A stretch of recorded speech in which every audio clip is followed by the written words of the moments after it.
Did you get a warning about your computer needs to be restarted?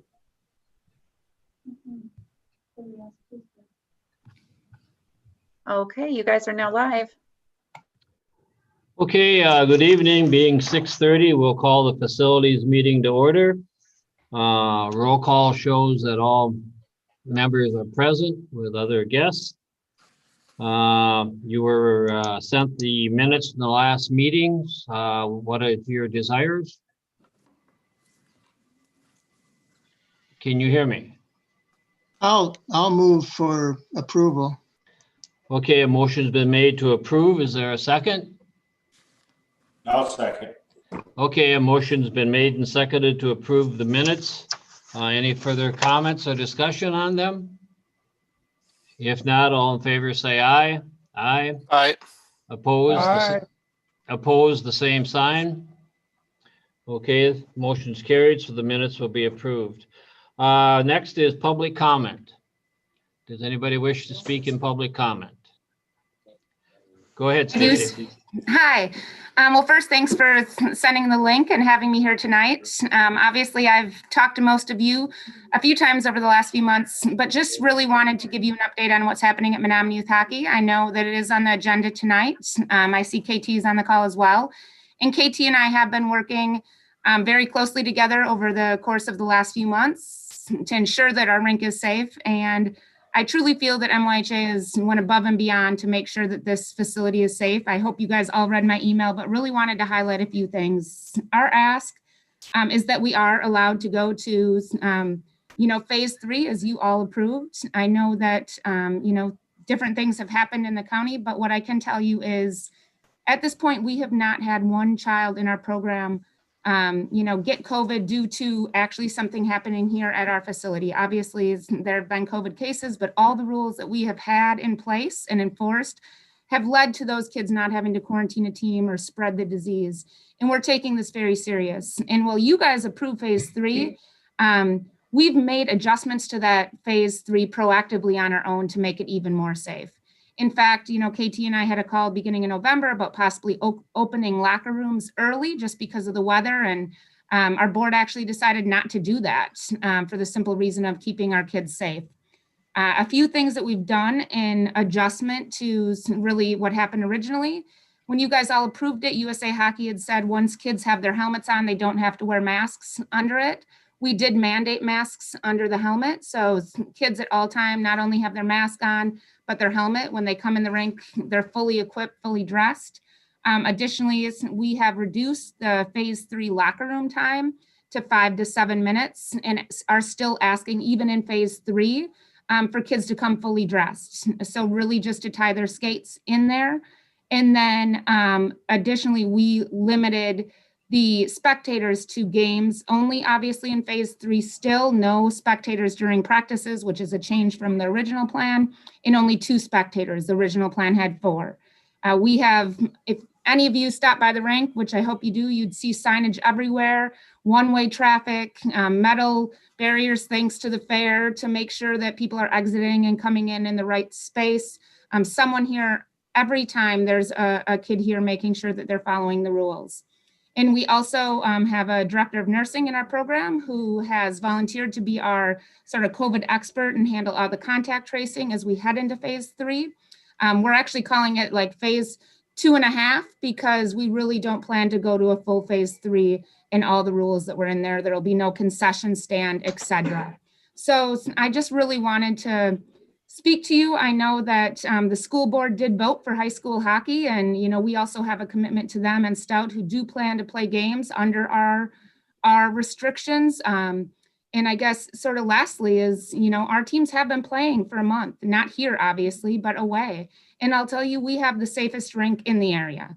By far, we make all of our players and coaches follow our rules, even when they're at an away facility to keep them safe. It is safest for our kids to play here because we can implement the rules. We can ensure that they're following the safety rules. We have 3 to 5 parents here just to ensure that the rules are being followed when somebody comes in the rink at all times. So really just wanted to give you guys an update on how we've tried to be proactive in ensuring this is a safe place to be. And secondly, really just allow these kids to have a place to come. I mean, they're ecstatic to be here. They want to be here, and we've had no problems with them following the rules. And I get there's risk, and I totally appreciate everything that KT's doing. But, you know, along with Joe, who's, you know, supporting hockey at the high school level going, we want to keep going here at MYHA as well. Okay, thank you. Is there anyone else that has public comment at this time? Okay, if not, we'll move down to item 5. Status of the dirt bike racing at Dunn County Rec Park. So could we get an update on that, Scott?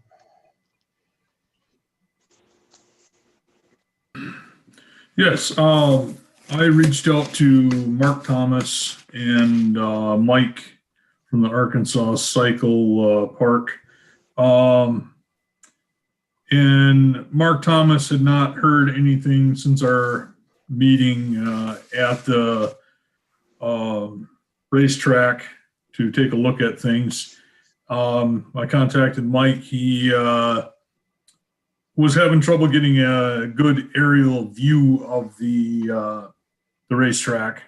So I talked with him a little bit. He also said with everything going on with COVID, he said it's hard to get excited about this because he obviously would have to put money into this cycle racing deal, and without knowing where COVID is going, it's just kind of hard to get excited about it. So I did get some good pictures off of Google Earth, and I sent them to Deb, Mark, and Mike, and so that they can mark in there where the areas that are being used. Deb can mark the areas that are used during the fair. Mark can do the areas that are during racing, and then Mike can take that, look at the obstacles, and try and determine what he could use or build for a racetrack. So that's all I have for an update on that situation until I get more information back. Okay, thank you. That's actually what I was looking for, just to see where we're at. Now we got an idea. Okay, Yep. We'll go down to 5B, staff update regarding COVID-19. I wanted that on there just so you could update us to let us know how, you know, are you still full staffed or what's happening? I am currently still full staffed. None of my employees have lost any work due to COVID themselves or quarantining because of a family member or anything like that. Still have been getting tested twice a week at the neighbors. There was a situation in the jail where there was an inmate in there that tested positive. So they did testing at the jail also. Jacob and Jay over at the jail, along with my contracted custodial staff over there, were tested, and they all came back negative. Everybody's tests through the neighbors have been coming back negative. So we're all good there. The only open position right now I'm recruiting for is a contracted custodial staff at Judicial Center.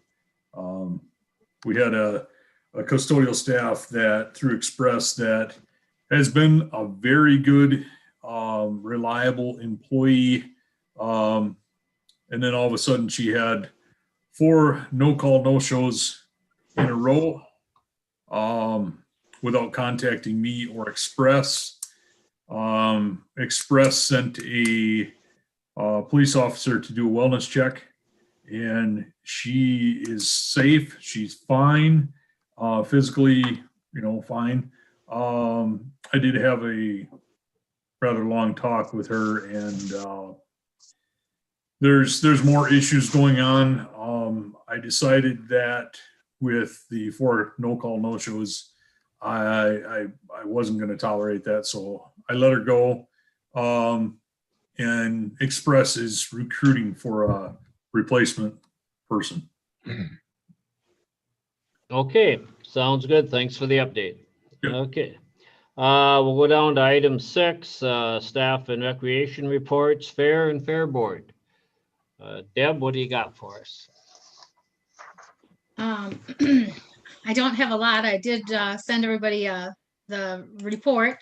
We're not meeting this month again, just because of the holidays and just because we don't have a lot of business to talk about right now, because so much of our stuff rolled over.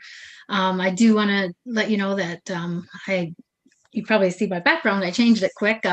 I attended the IAFE National Fairs Convention on Monday and Tuesday, all virtual. It was a virtual convention. They actually were able to integrate marketplace so you could see vendors and so forth. It was very interesting. Some really, really great workshops. A new sign of the times. It's amazing what electronics can do. And we got a lot of ideas for moving forward with how do we bring the fairs back safely next year, and what are we going to do to get the public involved again and make everybody safe. And it also gave us some options to just kind of combine things. And of course, a big discussion was whether or not there will even be fairs next year. The early spring fairs in the southern part of the country are really concerned about whether they will be allowed or be able to have their fairs. So that's the big caveat until this vaccine comes out, and so forth. Other than that, our Wisconsin Association of Fairs convention in January has been canceled. So we won't be holding that. We are going to do some, not to the extent that the National Association did. We will do just some weekly meetings to try to help our members using some of that information that we gained from the national level, and to have some discussions and just to continue on trying to plan for next year. I am having some internet issues, so hopefully I will stay connected, but I entertain any questions anybody has. Yeah, go ahead, Mike. So are you planning to not have a fair next year, or are you kind of planning to have a fair next year as your default moving forward? Okay, I didn't get that all, Mike, but I think you asked me if how we're planning or what we're moving ahead with. Is that kind of what you were? Yeah, we have two plans, and what we had decided way last fall is that we took our plan that we did last year and kind of tweaked it and wrote what went really well and what do we need to improve on and so forth. And we have that plan. And then we're also moving forward with our other plan. If you remember, we moved all of our contracts. We're able to roll all of our contracts for everything over into 2021. For Carnival and for the food vendors. And we did refund all the commercial exhibitors money. So we have to start over with the booth aspect of it, or the commercial vendors and the food vendors. We did refund their money because especially the food vendors, they lost a lot of their revenue and figured they could use that money to keep on going. And so we're moving ahead. Sam is actually working on sending out the preliminary request for judges, to hire judges for the fair next year. That usually gets done in January just because of the number of fairs there are during the same week as us. So we are actually working on two plans, and hopefully we don't have to develop a third plan, but kind of keep on going ahead. And we are hoping and praying that everything will be straightened out and people will be excited to come back and see a fair next year. Okay, any other questions? Okay, if not, we'll move on to Facilities and Parks Division Operations. Who wants to? Well, you got my written report pretty much covers everything. Been working through work orders, a few other things, filling the time in between the seasons here. We did get out last week and get the docks pulled out of the lakes. there was starting to form some ice, so we had to pull them out of some ice. So I think it was definitely time to get them pulled out. Locked up the ones that we usually lock up. The guys did go out and pick up any garbage that they did find at some of the parks. Did note that there were a couple of TVs that were dumped out at along the parking lot of Kleist Landing. I don't know if we're going to end up seeing a bunch more of that. Some people think that we are with the closing of the transfer station, but I don't think we really are. I think a lot of the municipalities are taking over, and they're still going to offer recycling services. So hopefully that won't be the case of finding a lot of stuff. Otherwise, everything else has been going smooth. Any questions on the stuff that was in my written report? Any questions? I have a question, not in regards to your written report, but just the parking situation up at Champney Park. Has that been resolved since the letters were sent out and that whole issue? The times that I've gone out there, it has been better. But it just seems like every time I go there, there are cars parked along the side of along the park. The one sheriff's deputy that lives out there was parking parallel to the road. Last time I went through there, he's parked again perpendicular to the road. So I kind of think that people, I'm wondering if they're thinking that, well, we'll do this for a while and it'll blow over. We'll go back to our old ways. I guess my thoughts are springtime would be the time to maybe look into posting signs. Okay. As more of a deterrent. Okay. Well, yeah, I just wanted an update on it, and come springtime, we'll take a look at that, because yeah. I'll keep noting it over the winter here, seeing if they're plowing actual spots for themselves again. Right, that would be a good thing to keep track of. Yep. Sure. Yep. Oh, Yeah, Don. I don't have a copy of the minutes, of the agenda. Are we going to discuss the move from one building to another out there later on? Otherwise, I have a question for Scott. Move from one building. Yeah, that's down further. Oh, as far as the okay. relocation? Yeah. Yep. Okay. Yeah, relocation, yeah. Yeah. Okay. Okay, any other questions at this time? It's about Chamonix Park or the parking, or, okay. If not, like projects, here again, that was covered pretty much in your letter, yeah. The fleet, that was pretty well covered. The financial reports, they were sent out. Are there any questions on the financial reports that were sent out? Do Scott or John have any comments they want to make on them?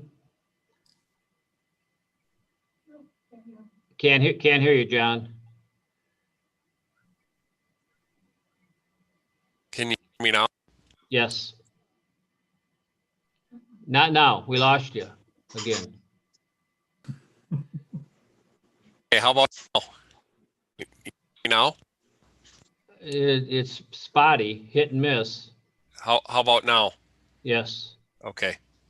If everybody can hear me, we're running about 4 to 5% of our target right now.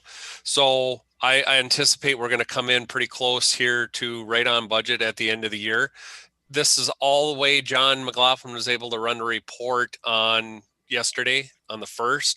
So he was able to include all of November.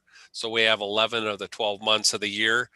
And judging, the only anticipation I make where he might have to sit down with Scott and I is on the park side of it. We have all the mowers for even the ones that we use, the front mounts over and for central operations. We have everything right now in the parks, and he moved the tractor out. We might have to move part of the other mowers out to balance the park side of it. And then we'll balance which most of the equipment gets used in central operations anyway. So that'll end up probably at the end, he'll make one adjustment again, and both of them should be pretty close to balancing here on the 31st of December. So I think for what's happened this summer, I think Scott did a very, very good job of running facilities this year, and I think our target numbers are right where they should be. Okay, good. Any questions by the committee? Okay, if not, energy, that was covered. Is there anything under miscellaneous to wrap things up? The only thing I would like to add is we've had, since our last facilities committee meeting, we've had 2 more COVID testing site dates with the National Guard down in the small animal building at the fair. And every one of them have gone just about as perfect can be. The Guard is very pleased. They said we have probably one of the best testing sites. Our setup, we run them through the building. They're out of the weather. Red Cedar Racing has lent us one of those mobile construction field offices that they were going to utilize here next summer. They gave us full use of that for the winter. The baseboard heat works, the lights work. We moved it inside the front corner of the building, and they have a nice warm place to charge their phones, take break, have a sandwich. They're very, very pleased, and our facilities guys have knocked it out of the park. So my hat's off to all of our people. Everybody at Public Health, they've chipped in. It has gone just about absolutely perfect. So I'm pretty proud of the whole team. Okay, good. Glad to hear that. That's good to hear. Okay, next thing is the Corporation Council staff report. There is none. So we'll move down to 7A, Menominee Youth Hockey Ice Center operations. So I wanted to have this on the agenda here because we were originally scheduled to move into the phase 3, like Stacy had talked about, and I do want to thank the Stacy and her board and everybody, because obviously they're going above and beyond what we have asked them to, and they've done a very, very excellent job. The problem is the numbers, the COVID numbers in the county have just obviously we're all aware of it. They're skyrocketing, and under the original return to ice thing, phase 3, the comment was in there as far as if the situation stays the same, and it has not stayed the same. So I guess I'm opening it up to the board as to what your thoughts are. I mean, you're all well aware of how the numbers have gone crazy. I mean, back in October when they were, the numbers were like 25 a day or whatever, and now they're over 50 a day. The Mayo Hospital in Marshfield have expressed concerns about bed spaces running out, and not so much, or not, it's the ripple effect of thing of with the COVID, because if they occupy the beds and the space in the hospitals, there's not room for other things that go on in everyday life. And so I'm throwing it out to the board for general discussion as to what are your thoughts as far as moving forward? Do we stay in phase 2? I know there are commitments made to the high school and to Stout. I also know that there's hockey being played elsewhere all around us, but I'm a firm believer in just because somebody else is doing it, does that mean we should be doing it? I think this is a decision we need to make on our own based on the facts that we know. And so I'm throwing it out for general discussion, and I would like to have everyone on the board express what your thoughts are. So go ahead, Don. Well, like I agree with you that a lot of things have changed since we approved this plan back in September 23. And I think I'd like to hear from KT. Is she still on?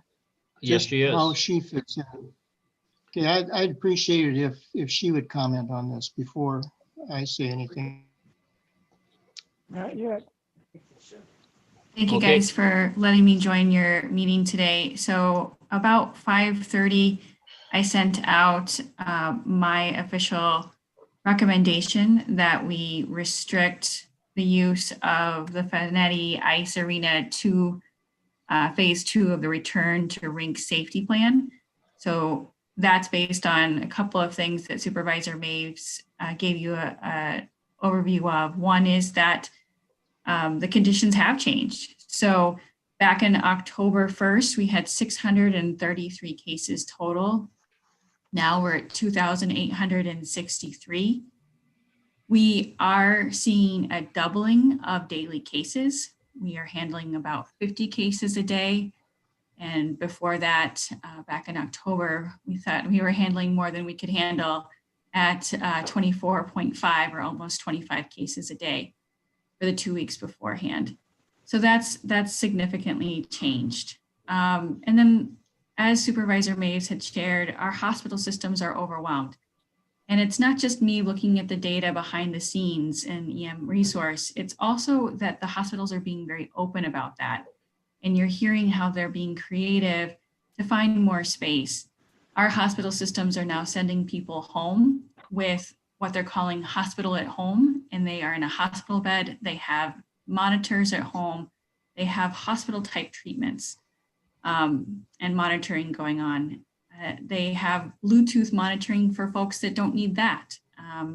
So many people that in times past we would expect to be hospitalized, they are not. We don't have room.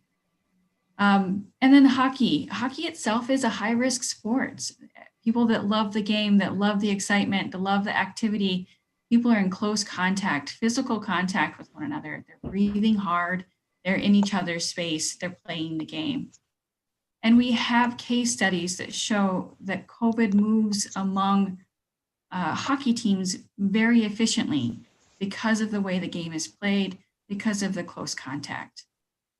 And then locally, Stacy did share that we have not had any cases move between hockey players. And I do credit the implementation of their mitigation strategies for that. But we have had cases in players here locally, and that's important. And what we're seeing when we do contact tracing is that it's not our young people that are having the hard go of this.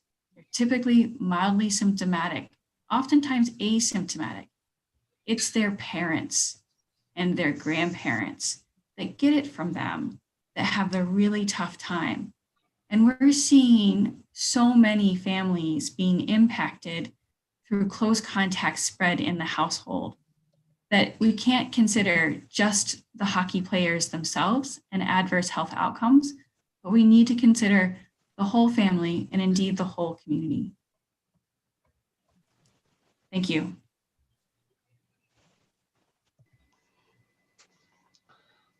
Okay, Don, did you want to follow up or?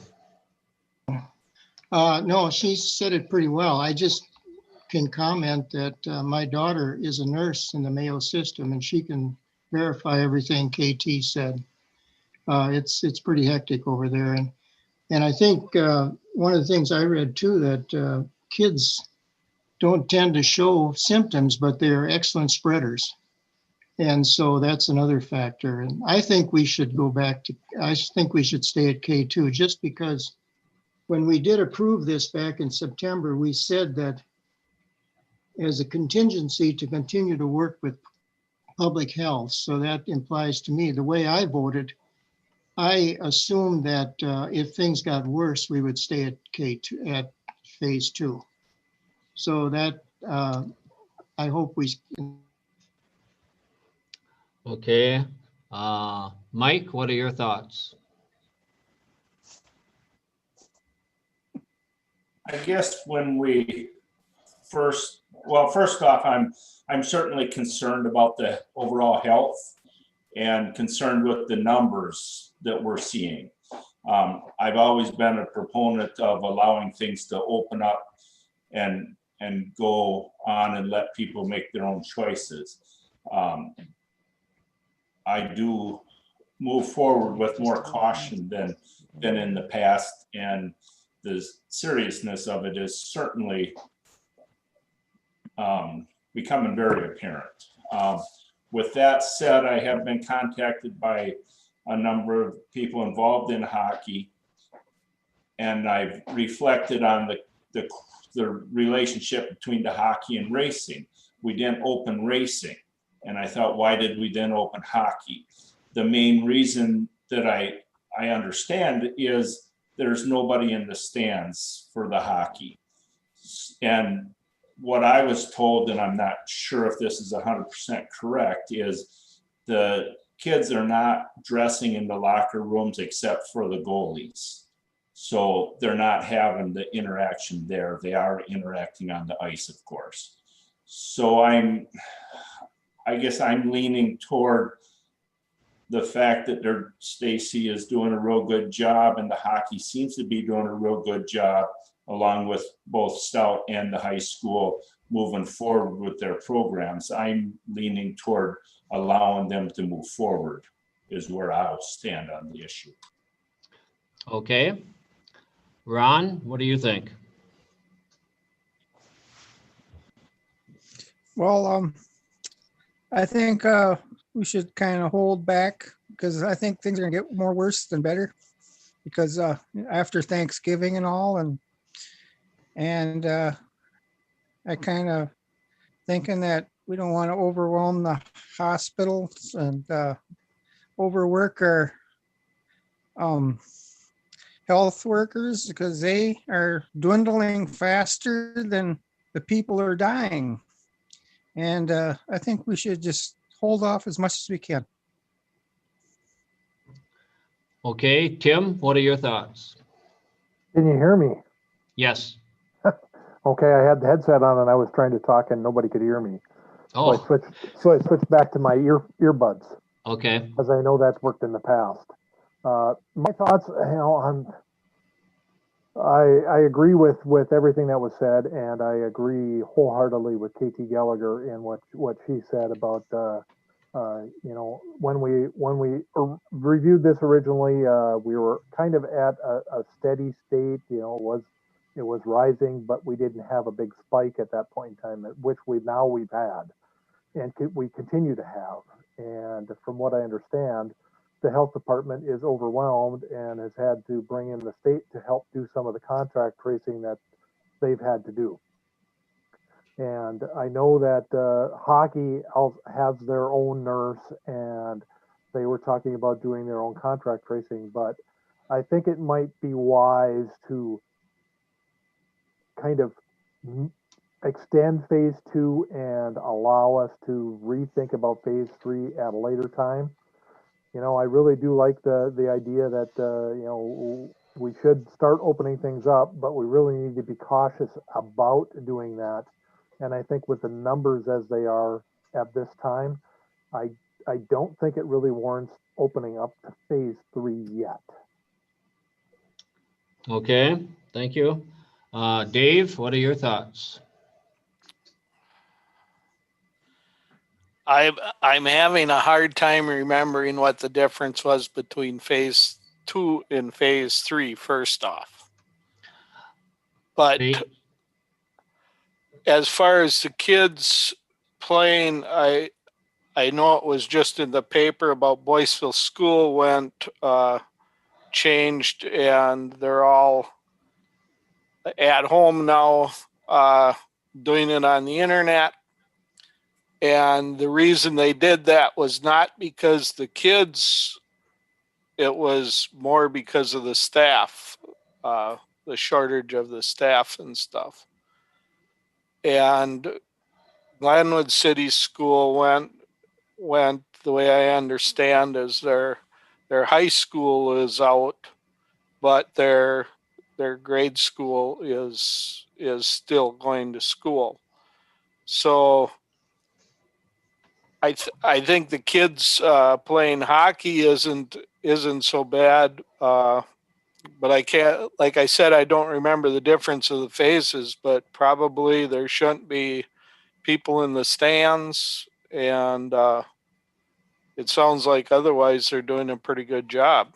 So I guess if you can remind me what the difference is, I should have probably dug those papers out. I didn't. So Okay, the difference is, and Stacy, correct me if I'm wrong, the difference is phase 3 is, or under phase 2, it was a very restricted, under control of practice of, and in phase 3, it was actually contact sport. I mean, actually team A playing team B, hockey.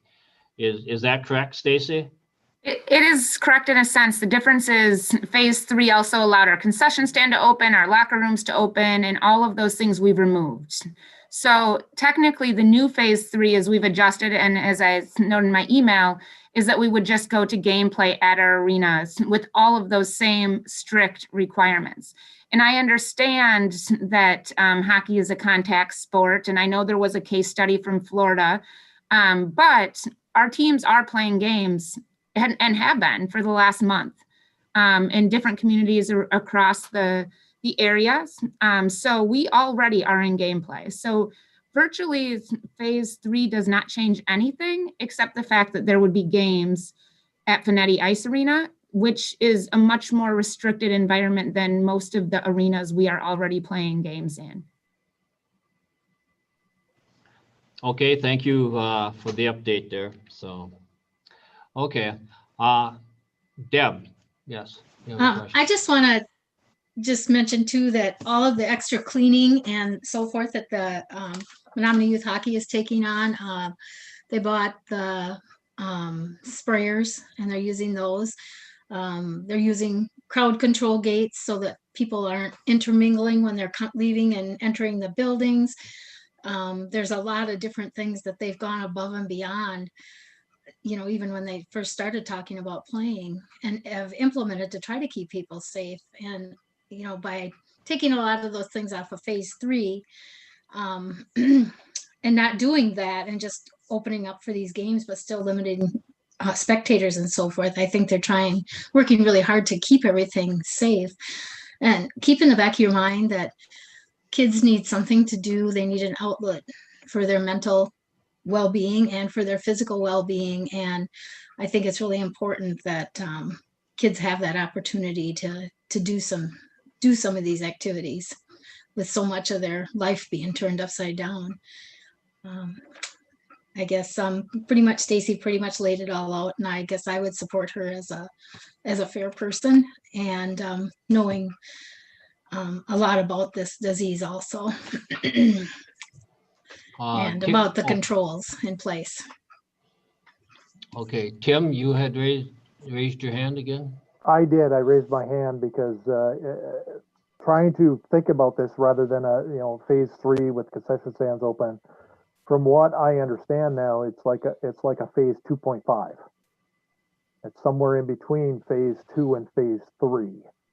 And if 2.5, the way that I'm thinking about it and the way that I believe I interpreted what Stacy said, is that the only thing that really changes is that they start playing games and there still is no spectators in the stands. You know, that I think is something that is doable. Okay. Okay. Mike, did you have another question or comment? Can we make a motion that we implement a phase 2.5 where the change from 2 to 2.5 is only that they play games and the other precautions stay in place or rules? Is that an option? Yes, that will be an option once we get through the discussion here. I mean, of course, that's an option. Don, did you have another question or comment? Oh, yeah, I'd just like to comment. You know, I think hockey's kind of like football. And look at the precautions that the National Football League has taken and the Big Ten. And they've got all kinds of cancellations and stuff. So I just don't think it's a viable thing considering Thanksgiving surge coming now and Christmas after that. And I think it's just, Okay, we lost you at the end there, Don, but I think we got your. oh, okay. That's all I have to say is, it's kind of like football. And Okay. they haven't been successful and they take all kinds of precautions. Sure. So, okay. Well, since I've asked all of you your thoughts, I'll give you my thoughts. I think it should stay as phase 2. And even though I understand all the extra work they've done, and I understand kids need outlets, etc., but the ripple effect, I've had members of my family, my daughters had it. Fortunately, she did not have to go to the hospital or anything, but she still hasn't gotten her sense of smell or taste back yet, and the headaches still come and go. And I've had other members of the family, in-laws and nieces and nephews, and they've all explained the different things they've had. And it's the ripple effect that really concerns me as much as anything else. So I guess that's where I'm at. And so at this time, I'll open it up if there are, Mike suggested making a motion. We've had our discussion. If there is motions that want to be made, I'll open it up at this time. Mike. Yeah, I'd like to make a motion that we move on to phase 2.5 with the only change being that we allow them to play games. The other rules stand as phase 2. Okay, a motion has been made to move on to phase 2.5, which as defined this evening is the fact that play will take place, but nothing else, no participants in the stand, no concessions, everything strictly under control as has been now. Is there a second to that motion? I'll second, Chuck. Okay, Tim has seconded that motion that we move to phase 2.5. Is there any other discussion to be had? If not, all in favor of that motion, say aye. Aye. Ron had a question. Ron had his Pardon? hand up. Who? Ron, I don't see Ron. Where'd he go? Okay, Ron, I don't see you. You're not on my screen. You had a question? Oh, I have probably the worst kind of reception ever because I'm borrowing my wife's phone. When they are playing hockey, are they going to be wearing like full shield mask and they're going to be wearing face masks and stuff like that? Or are they just being tested and all that stuff? And They're wearing full helmets with face masks, underneath that. So they're wearing both. And that's a WAHA, Wisconsin Amateur Hockey Association mandate. Every team has to have a mask under their, helmets. and they get temperature checks and stuff like that, and before they go in, or are they? We offered that, but KT actually suggested we did not do temperature checks. Thank you. is if I could ask a question, Yes, Mr. go Chair. ahead. Is the mask then a plastic shield, or is it just the mask like you've got on? So it's a mask with the plastic shield over it, basically. So the Okay, hockey so mask it's- helmet goes over it. And originally, USA Hockey said they didn't have to wear these underneath that, but WAHA enforced a rule, and as did we, saying that they have to. So every kid has double on. Two masks. Yes. Okay, thank you. Okay, are there any other questions? If not, we'll move forward with the motion that's been made and seconded. So here again, all in favor, say aye, and please raise your hand. So, okay, aye, please, aye. Aye. Those that are opposed, Aye. aye. Aye. Motion is defeated 3-2. I didn't vote. Ron voted for it. Did you vote for it, Ron? just a second. I gotta see if I gotta get you back on here. Yes, I voted for it. Okay, I think there was a lag in time. okay, so then, so that, and Dave, did you vote? You did not vote, Dave. I would vote for it, but I don't, I was afraid that it would be a tie vote if I voted, so I did not. Okay, so then Ron said yes. So then the vote will be 3-2 to move to phase 2.5. And Stacy, please keep in contact with KT. And that ends that discussion for this evening. Okay, we'll go on to item 7B. Accessibility of Wisconsin tracked wheelchair. Who wants to address this? I'm here for that. Okay. And so Bob Colson here. And I don't know, I sent something over. It was kind of late. I don't know, John, if you had a chance to maybe get some of that ready. Krista's going to run that video for us, and I watched it, and I thought it was pretty impressive.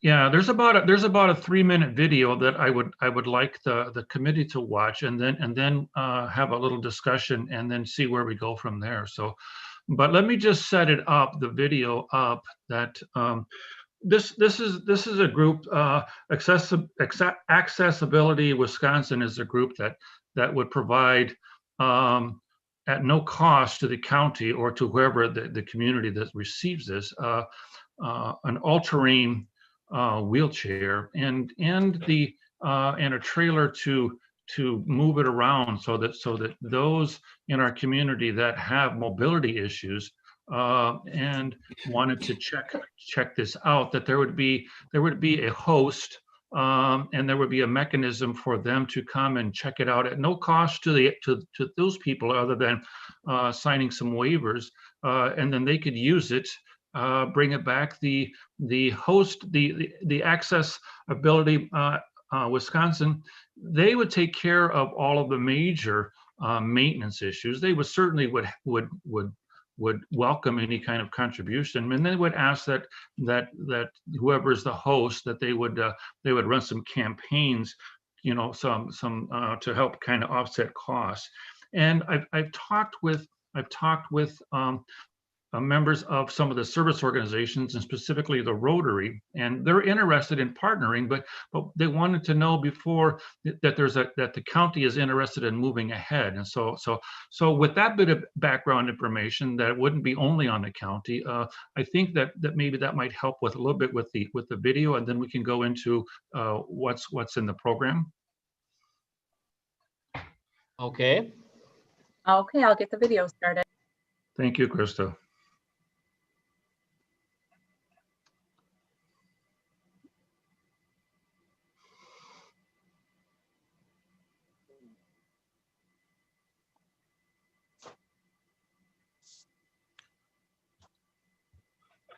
I don't hear the audio. Maybe other people do. No.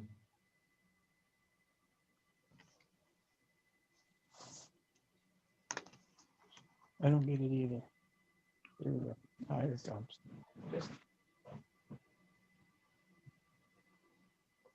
Yeah, I can't hear it. I don't think. Yeah, Krista, are you there? Yeah, no, I'm just trying to figure out the video on this. Okay. Yeah.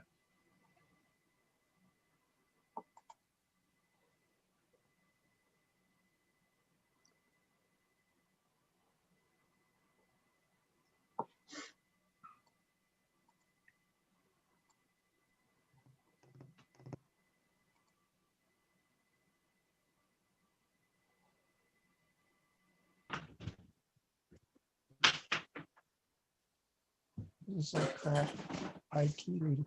What's that? This is a crack IT lady trying to get this going. Can you hear the audio yet? No, we do not. I don't hear nothing either. Yeah, I just gave you a couple more minutes, and then we can move on if we can't get the audio.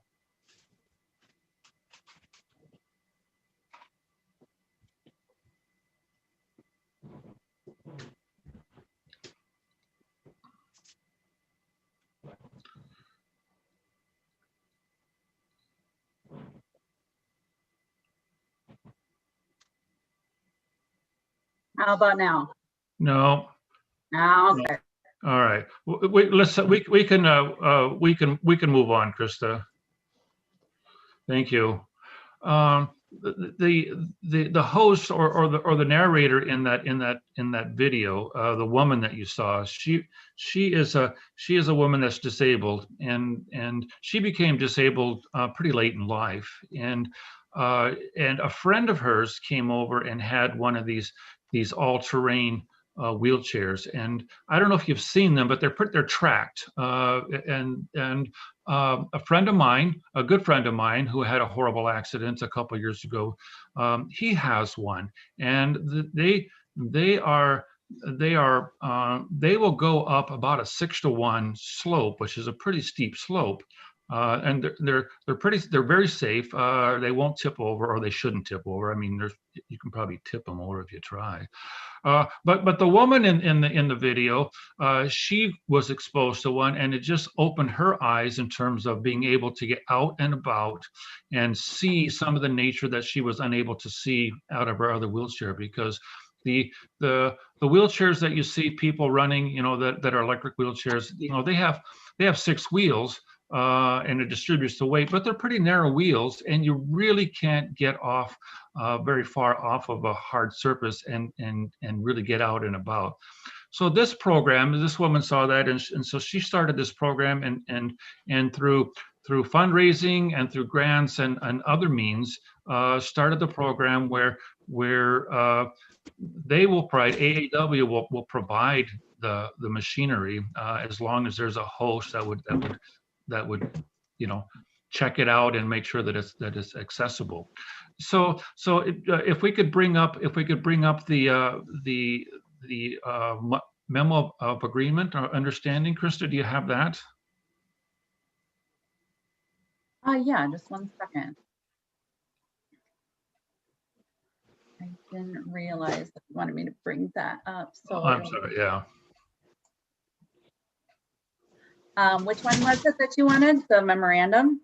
Yeah, it's a memorandum of agreement. So Okay.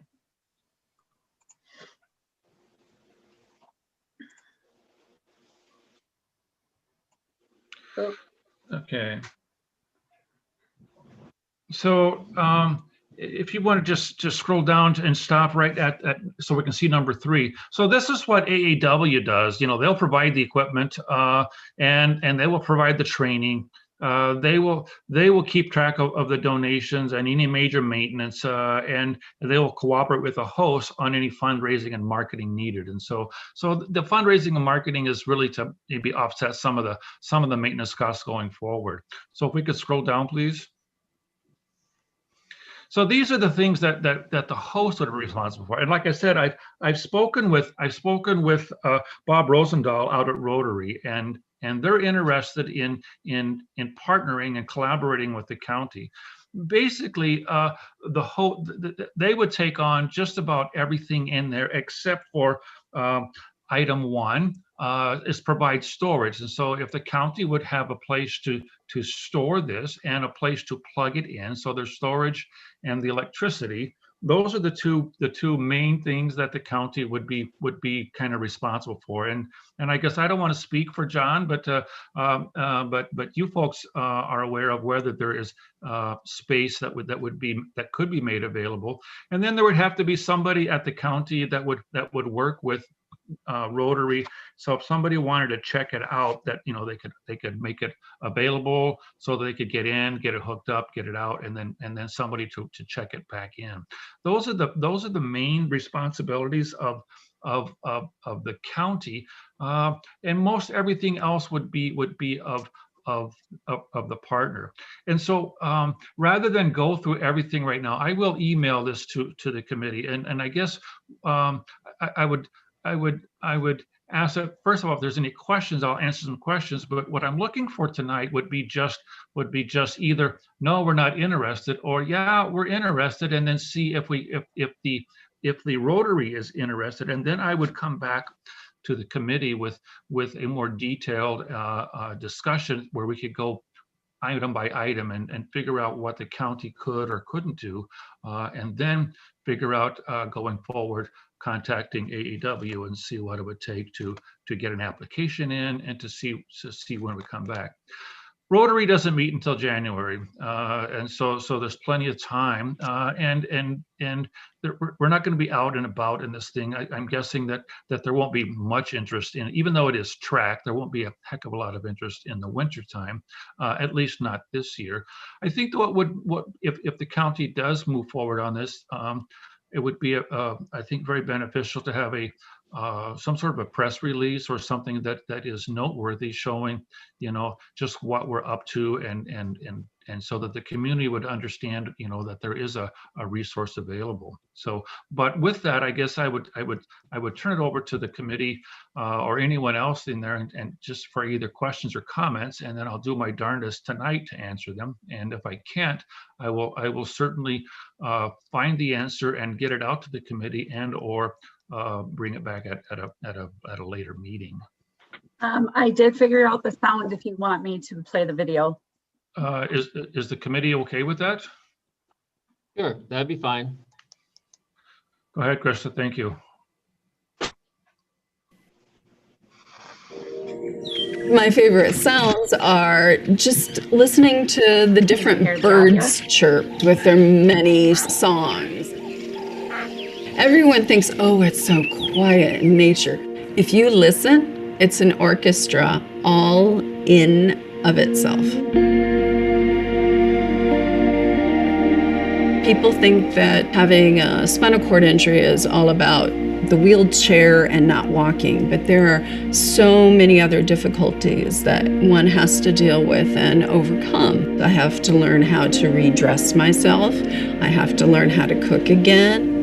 There you go. 11 years after my injury, I had an experience that I was never expecting. I actually met Monica at a disabled pheasant hunt, and I wanted to find somebody to use the chairs.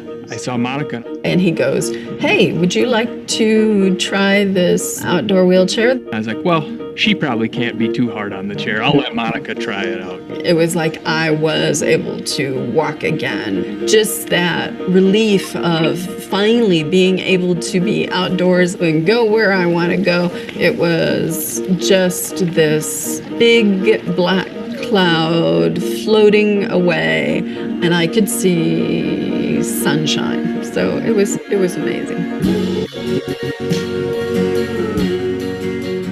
I just felt it's too valuable a resource to have it just for me. We should try to get one that we can share as a community resource. So I started Accessibility Wisconsin. Accessibility Wisconsin has outdoor wheelchairs for people to use for free. Everyone should have the right to public lands and access to the outdoors. This chair that I'm currently in, as soon as you hit the grass, it sinks in. You can't do anything with it. Wheelchairs are like our shoes, and outdoor wheelchairs are like our hiking boots.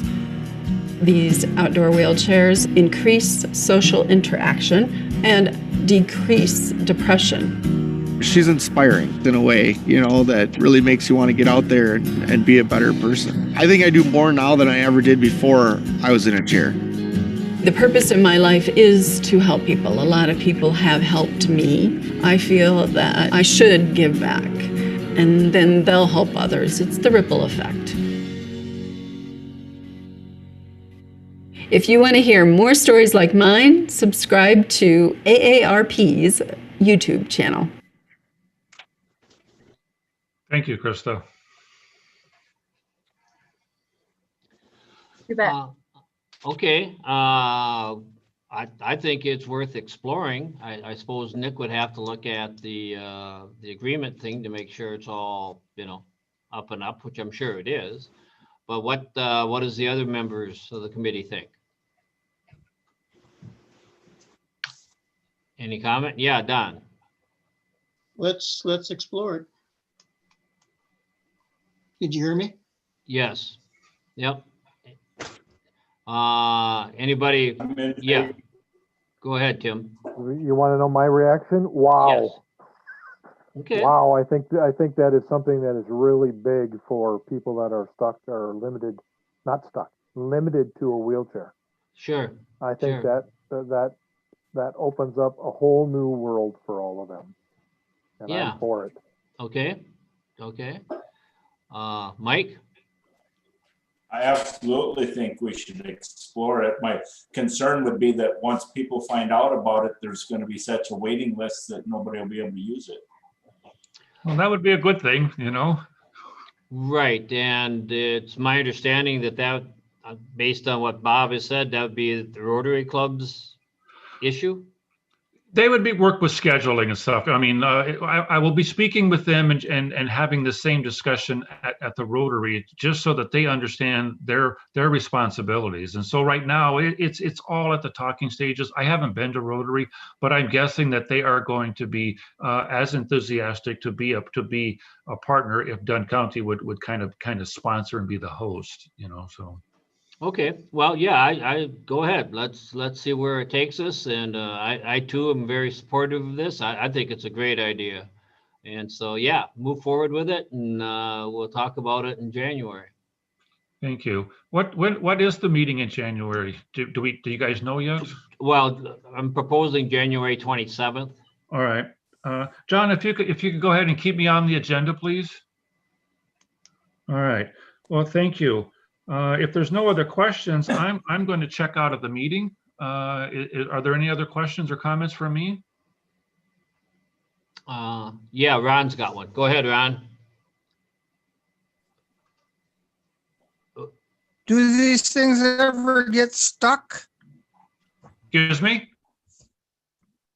He asked if they ever got stuck. Well, I suspect that you know, you could stump just about anything, but you saw them. I mean, they're pretty much they're tracked, and I don't know that you're going to get that many daredevils that are going to try and get the thing stuck. But if it does, I guess we'd have to figure out a way to get them unstuck. But I guess I'm not overly concerned, having been exposed to it and have been out and about with the person that has one of those things. You know, can you get a tracked bobcat stuck? You know, but you've got to really work at it. You know, but I suppose you could, but probably not. Well, thank you, and I think you should pursue that. Thank you. Thank you, Ron. Okay, sounds good. Thank you, committee. And with that, if there's no other questions, I'm going to check out, but I will return. Okay, thanks for the warning. Thanks, everyone. Yeah. Okay, we'll move on to 7C, the relocation of facilities office, facilities shop, and record storage. Okay, Scott, where are we at on this? So the last, well, the only question, I guess, was brought up of storing records off-site. So I checked in with Human Resources, checked with Patty Isaacson that handles a lot of it, checked with Heather Murray. They had nothing as far as requirement for records to be stored off-site away from, you know, your office building. Talked with Nick Lang. Nick researched it and he has come up with no requirements as far as these records having to be off-site. Okay, Don, you had a question? Oh, yeah, I was just curious. There's several buildings back there. Is your new garage going to be the building, the kind of the barn with the green roof, or the building farther north looks more like a garage? The building further north with the rounded roof. The building you're referring to with the green, the building you're referring to with the green roof, that is our blacksmith shop, is what it's been called. That one is a mechanic shop. Okay. Okay.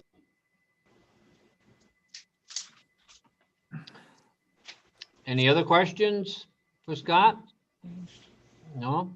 Okay, so then you're moving forward with the relocation. My plan is still to move forward with the relocation, get our offices our offices won't get into the house until spring because of the no heat in there with no gas right at the moment. Sure.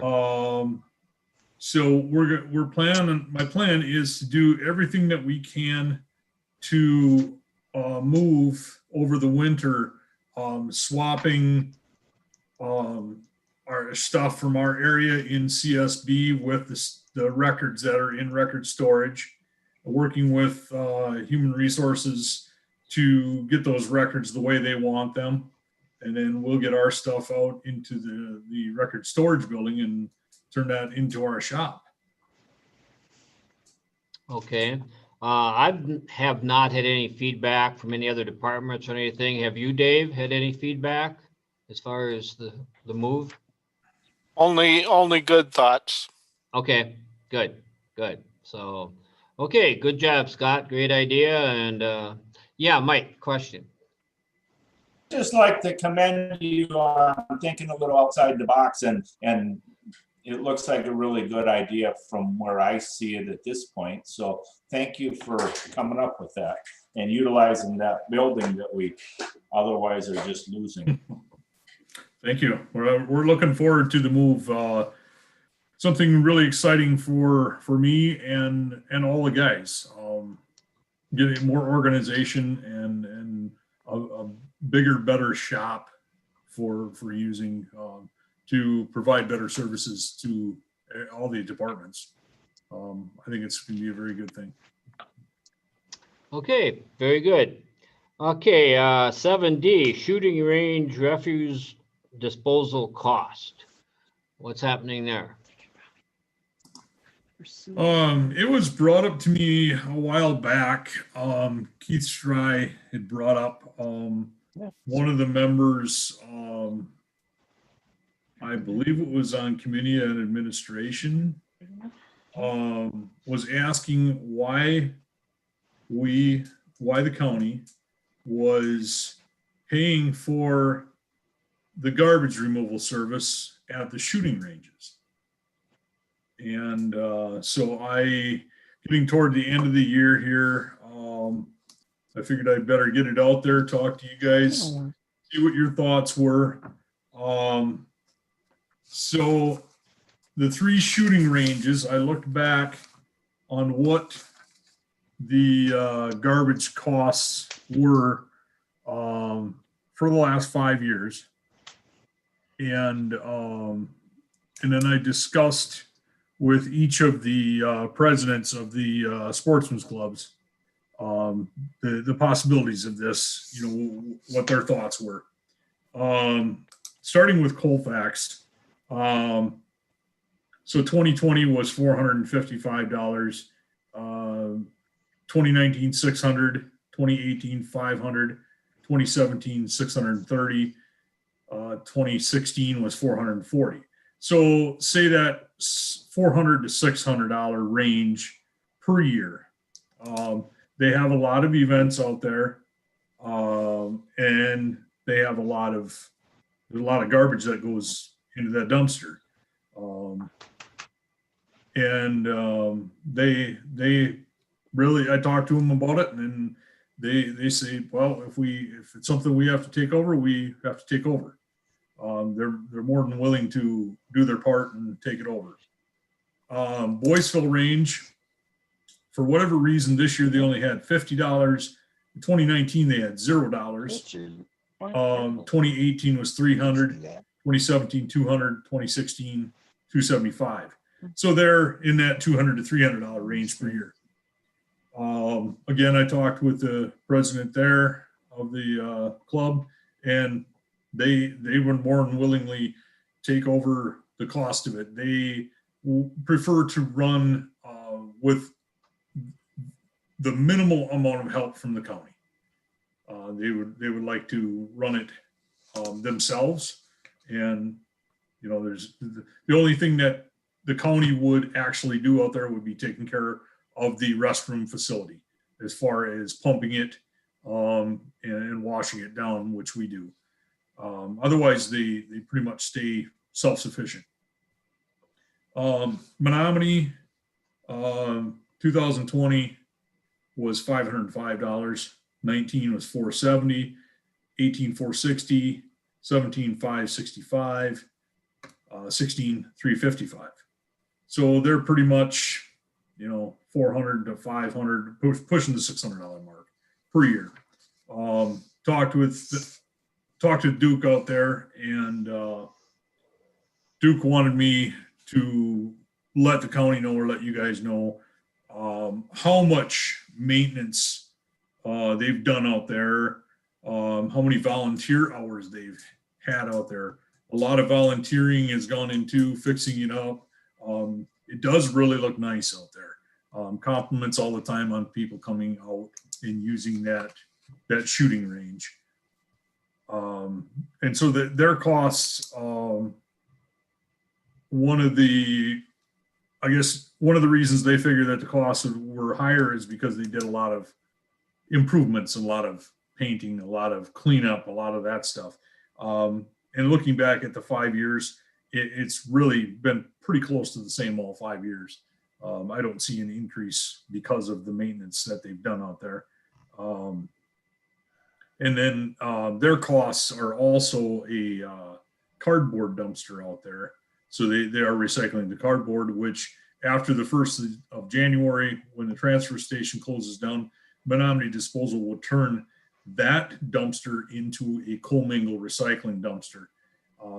In the past here, the members of the Sportsman's Club, or the rifle or pistol and rifle club, have taken the recycling, the cans, bottles, and stuff like that, taken them and just recycled them themselves, taking them out to their transfer station or to the city, whichever they've done. But they've done that, so it'll change after the 1st. Will no longer have to do that themselves. So I guess I'm looking for, you know, which way I would go on this from you guys. Either, you know, I talk to all the clubs and say, hey, you guys are now responsible for your garbage disposal costs, or the county continues to pay for them. It was a question, like I said, from Keith, was brought up on one of the county board members. So I guess I feel it's a decision that needs to be made of which way we go on this. Has the Menominee Disposal came forward with new costs for next year because everything is changing per se, or I mean, what kind of contract do we have now? They come there once a month to pick things up, or they come when they get called, or how does it work? So Menominee Disposal, at the Menominee range, Duke is the only one that is authorized to call in pickup. When they need a pickup, he calls it in, they come out. So it's not on a monthly basis. Colfax is with Viking Disposal, and theirs is a monthly charge. Boyceville, I gotta say, Boyceville must be Menominee Disposal also, and I think they call that in when they need it dumped. So it's whenever they call in. Colfax is on a monthly, and I have not seen anything as far as rates going up from either of the haulers. Viking Disposal has been the same rate for Colfax for the last 5 years. And I guess I didn't check back to see. I think Menominee Disposal has probably been pretty close to the same the whole time too. Okay. Well, committee, what do you think? Any thoughts?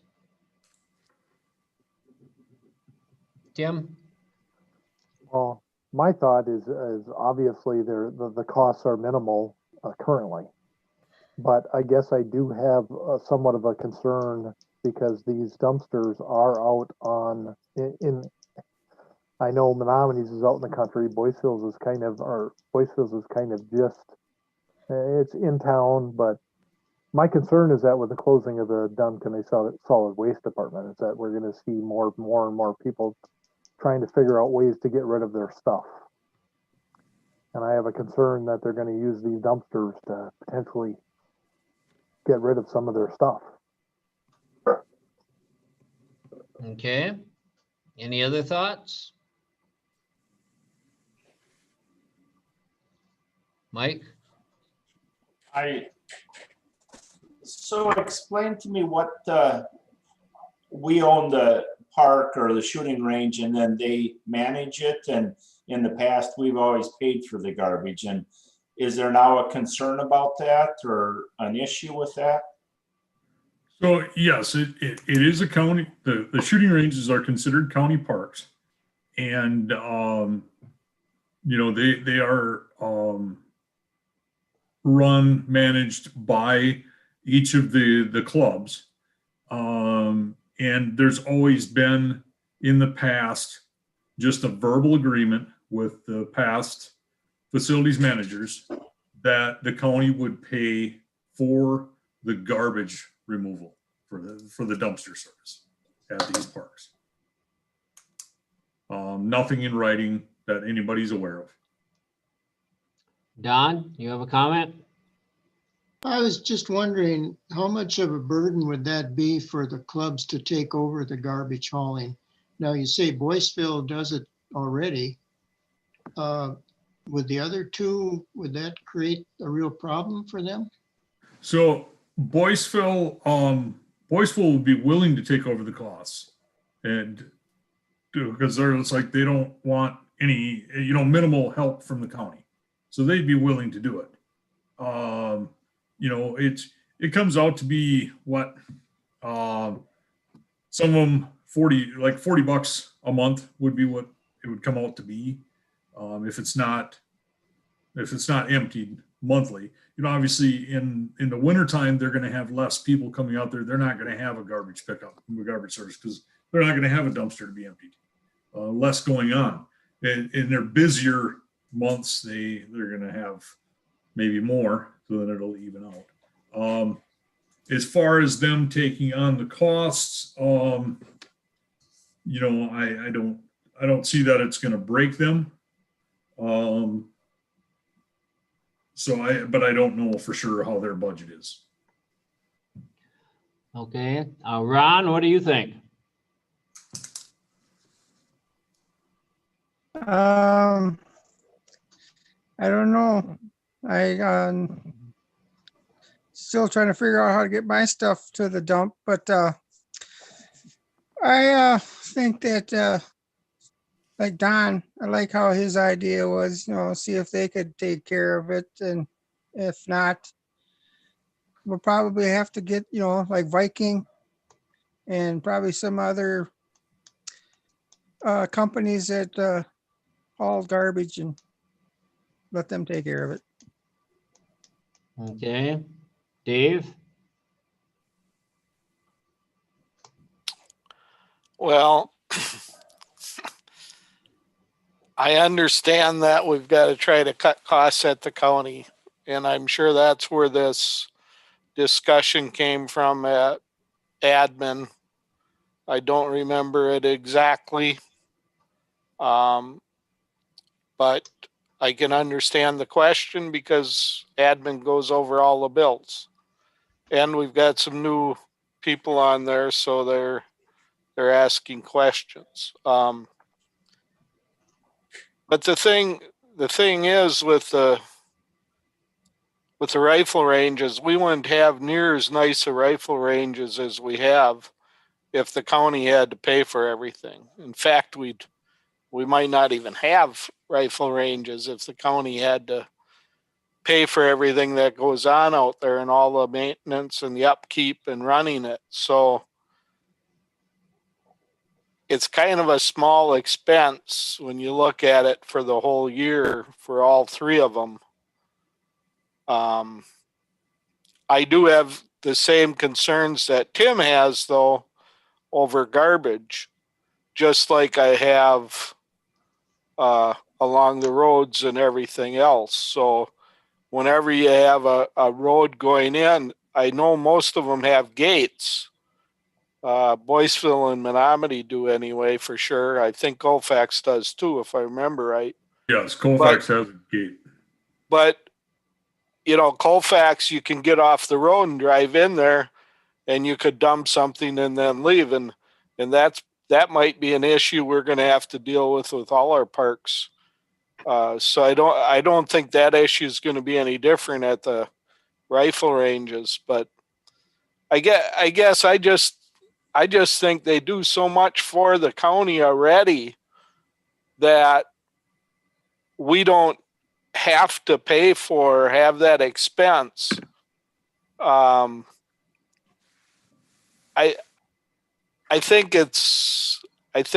don't think it would hurt us to keep paying for the garbage disposal.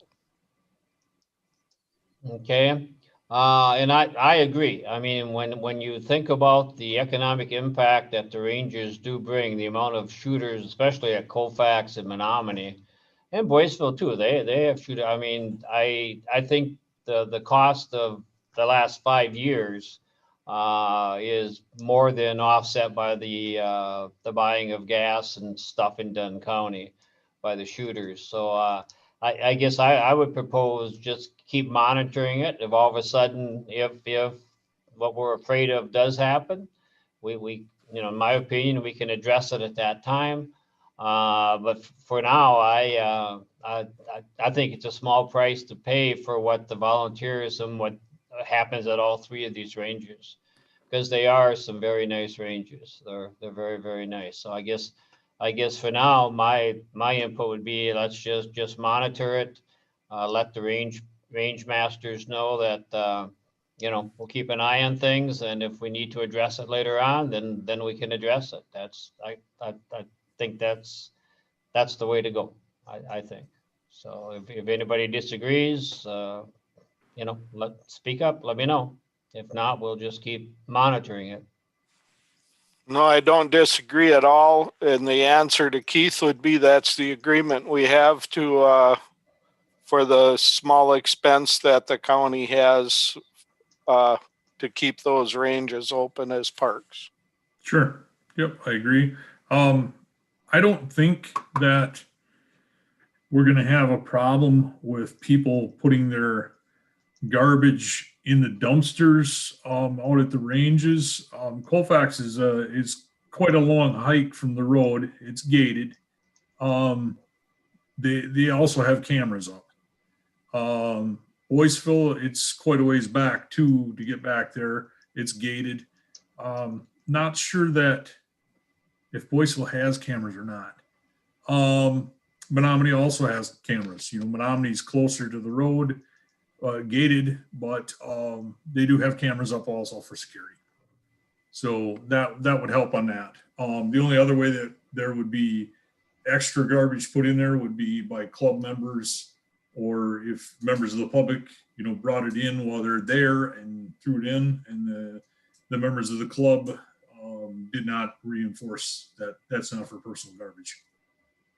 So I'll pass along to them that we'll keep things the way they are. I can let Keith know that that's the agreement that's always been, and that's what we do, and it's a small price to pay for having some nice shooting ranges in Dunn County, and they do get a lot of use, bring a lot of people to Dunn County. I know Duke was telling me about the Menominee range that he had a guy and his son come down from the Twin Cities.